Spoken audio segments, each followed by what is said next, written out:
هره پیښه چې کله یو انسان اغېزمن کړي او د ذهن په حجرو او د زړه په تاقچو کې ځای ونیسي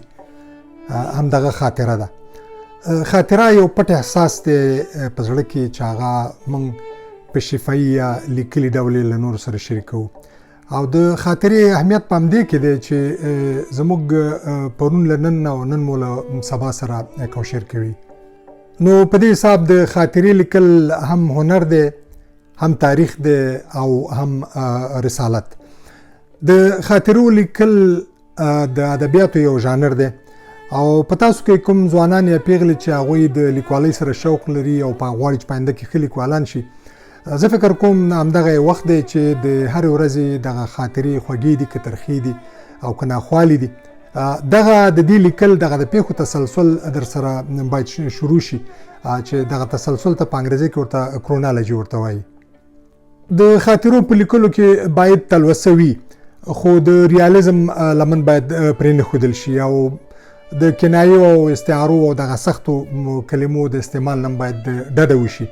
او څومره چې کلیوال او ساده لهجه ولري، تصنع پکې نه وي، دروغ پکې نه وي، مبالغه پکې نه وي، هماغومره خوند او رنګ بیا زیات وي. بله دا ده چې په خاطرې کې باید الهام وي او پیل او پای ولري تر څو چې په لوستونکي باندې یا په اورېدونکي باندې خپل اغېز او دغه تاثیر ورباندې ولري. تر ټولو مهم عنصر دا دی چې په قصدي ډول باید د هیڅ چا د خاطر د ماتولو، د رسوایي او د هغه یا د هغې د کړاو او د درد هڅه باید ونه شي، ځکه د خاطرې خو د ژوند د کامیابیو او د خوشحالیو او د خنداګانو او په څنګ کې د ناکامیو، بدبختیو او د اوښکو او د کړاوونو دغه د تسلسل دی. نو دا باید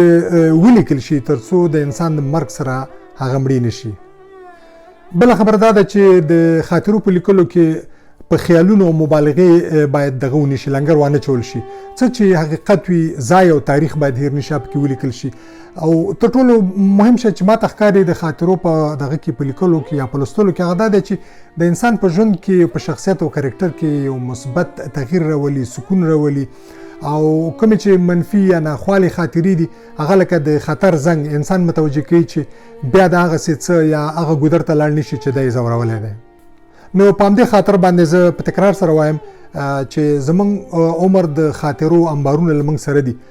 که دا موږ ونه لیکو، نورو سره شریک نه کړو، نو هغه دا دی چې را روان نسلونه به همداسې بې خبره پاتې شي.